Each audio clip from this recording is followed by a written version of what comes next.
সবাই ভালো আছেন। আজ আমি আপনাদের জন্য অনেক বেশি সুন্দর একটা চাইনিজ ড্রামার গল্প নিয়ে এসেছি।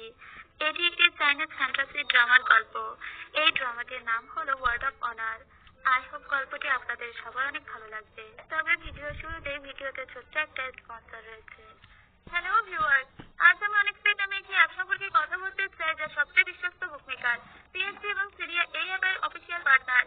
সেখানে আপনি cricket, football, tennis, live match দেখে এবং তাদের স্কোর ভবিষ্যৎবাণী করে সহজে অর্থ উপার্জন করতে পারবেন। বিএমডব্লিউ গাড়ি, আইফোন, ল্যাপটপ এবং আরো অনেক কিছুর মতো নগদ পুরস্কার জেতার সুযোগ রয়েছে। এই অ্যাপটিতে আপনি অনেক গেম পাবেন, যেমন class crystal, under and over 21 আর আকর্ষণীয় গেম খেলে আপনি সহজে আয় করতে পারবেন। এবং রেজিস্ট্রেশন করার সময় আমার প্রোমো কোড কপো অন ব্যবহার করে প্রথমবার ডিপোজিটে 20,000 বিজিটি পর্যন্ত পাবেন। আপনি বিকাশ, নগদ, ব্যাংক, ক্রিপ্টো, পেপাল এবং অন্যান্য সহজ পদ্ধতির মাধ্যমে সহজে আপনার জেতা টাকা তুলতে পারবেন। এখানে আপনি 24/7 আওয়ার্স গ্রাহক সহায়তা পাবেন। তাহলে আর দেরি কিসের? পিন কমেন্টের লিঙ্ক ব্যবহার করে রেজিস্ট্রেশন করুন অথবা গুগলে অনেক ওয়েব সার্চ করুন। রেজিস্ট্রেশনের সময় আমার প্রোমো কোড গপো অন ব্যবহার করুন আর বোনাস পান। এই গল্পটি হলো যুদ্ধবিদ্যায় পারদর্শী এক জগতের, যে জগতের অধিকাংশ মানুষ চাইতো যুদ্ধবিদ্যায় নাম কামাতে, নায়ক হতে। এই যুদ্ধবিদ্যা জগতের একজন মহানায়ক ছিল, যার নাম রংসুয়ান। রংসুয়ানকে একবার অনেক সৈন্য মিলে একটা পর্বতে হারিয়ে দিয়েছিল। তবে রংসুয়ান মারা যাওয়ার আগে একটা সিক্রেট কক্ষ তৈরি করেছিল, যার ভিতরে এমন কিছু যুদ্ধবিদ্যার নীতি ছিল যে ওই কক্ষের দ্বার খুলতে পারবে সে হবে পৃথিবীর সব থেকে ক্ষমতাধর একটি লোক। সবাই আসলে রংসুয়ানের সঙ্গে বিক্রয় করে রংসুয়ানকে মেরে ফেলেছিল, কিন্তু আজ পর্যন্ত কেউ ওই কক্ষটি খুলতে পারেনি, কারণ ওই কক্ষটি খুলতে হলে এই চাবিটির প্রয়োজন। একে বলা হয় চকমকে কবচ। আর এই চকমকে কবচ দিয়ে কেউ যাতে ওই দ্বারটি না খুলতে পারে, তার জন্য ওই চকমকে কবচটি 5 টুকরো করে ফেলা হয়। আর এই 5 টুকরো দেওয়া হয় পঞ্চরথের 5 ভাইয়ের কাছে। পঞ্চরথ হলো সাজানো গোছানো সুন্দর একটি দেশ। এখানে 5টি আলাদা প্রদেশ আছে, এখানে 5টি আলাদা আলাদা ভাই আছে। এটা হলো পঞ্চরথের বড় ভাই, যার নাম গাওচং।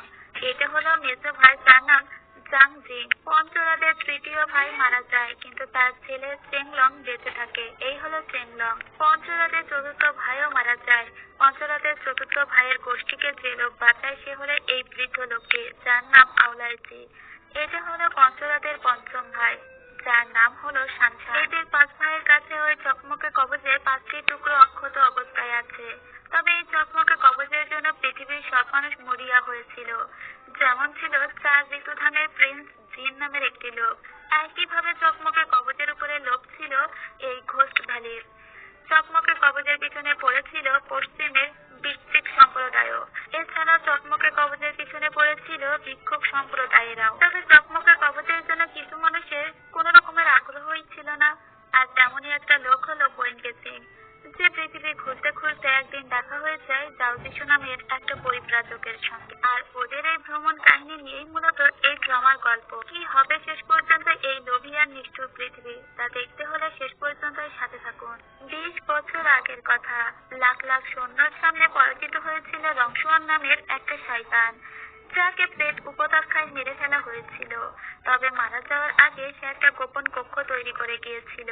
তবে ওই কক্ষটি খুলতে গেলে একটা বিশেষ চাবির প্রয়োজন হতো, যে চাবিটির নাম হলো চকমকে কবচ। তখন আমরা 4 ঋতুধামের একজন প্রিন্সকে দেখি। এই প্রিন্সের নাম হলো জিন। প্রিন্স জিন নিজেও চায় ওই চকমকে কবচটি, সেও চায় যুদ্ধবিদ্যার হিরো হতে। ওই কবচটি পাওয়ার জন্য এমন কোনো কাজ নেই যা প্রিন্স জিন করেনি। প্রিন্স জিনকে সহায়তা করতো তার চাচাতো ভাই। তার চাচাতো ভাইকে দিয়েই প্রিন্স জিন সব মানুষকে দরকার পড়লে মেরেও ফেলাতো। তার ভাই তার ঘাতক হিসেবে কাজ করতো। আর এই হলো তার ভাই, যার নাম জাওজিসু। জাওজিসু ছিল 4 ঋতুধামের একজন লিডার। তার আন্ডারে 81 জন সৈনিক কাজ করতো। মূলত 4 ঋতুধাম ছিল একটা ঘাতক সংগঠন, এখান থেকে মানুষদের মারা হতো।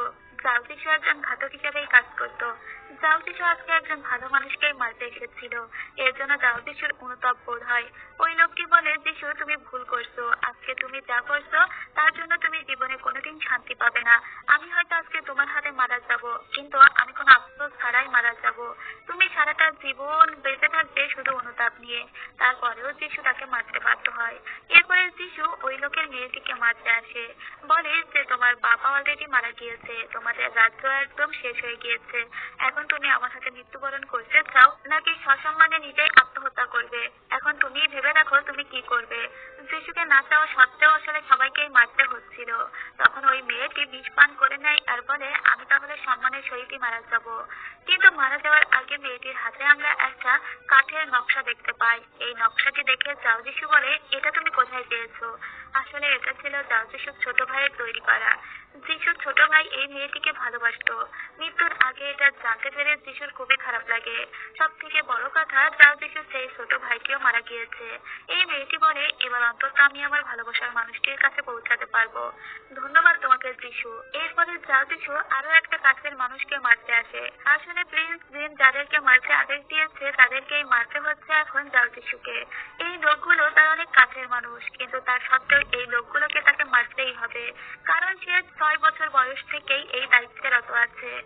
এই যে লোকটিকে আজকেও মারতে এসেছিল, সে ছিল তার 81 জন ভাইয়ের ভিতরে অন্যতম একজন। যিশু যখন থেকে এই দায়িত্ব পালন করছিল এই রাজ্যের, তখন থেকে ও একা পালন করে উঠতে পারছিল না, তাই 81 জন সৈনিককে সে তার আন্ডারে নিয়োজিত করেছিল। কিন্তু একে একে প্রিন্স জিন সেই 81 জন সৈনিকের 79 জনকেই মেরে ফেলেছে, আর আজকে এই 80তম ব্যক্তিটিকেও মারতে বলেছে। বুড়ো লোকটি বলে, আমি জানি প্রিন্স জিন কতটা খারাপ মানুষ। পৃথিবীর সব ভালো মানুষকে তার পথের কাঁটা থেকে দূর করার জন্যই মারতে শুরু করেছে। আমরা মোট 81 জন ভাই ছিলাম যাও যিশু। এখন বেঁচে আছি কেবল তুমি আর আমি।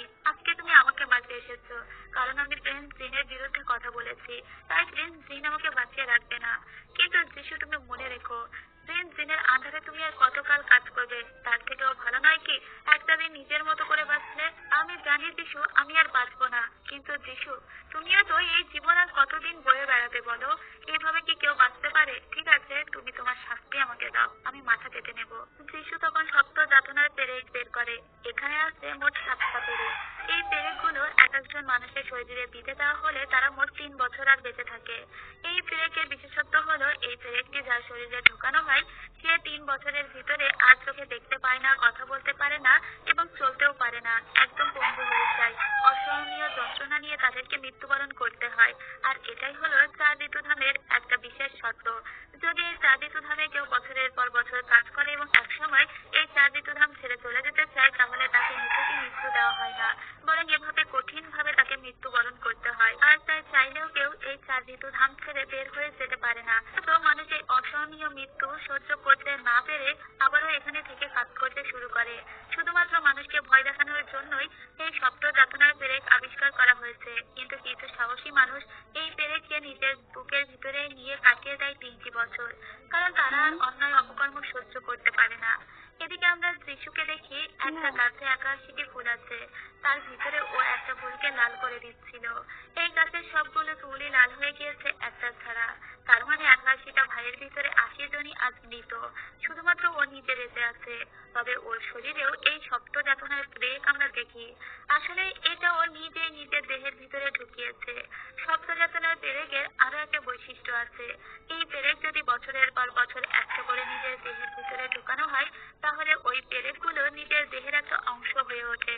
সেক্ষেত্রে মানুষ 3 বছর বাঁচবে ঠিকই, কিন্তু সে পঙ্গুত্ব বরণ করবে না, সে অন্ধ হয়ে যাবে না, সে চোখে দেখতে পাবে না, এরকমটা হবে না। সে 3টা বছর বাঁচবে ঠিকই, কিন্তু ভালোভাবেই বাঁচবে, তার যুদ্ধবিদ্যাও তার সাথেই থাকবে।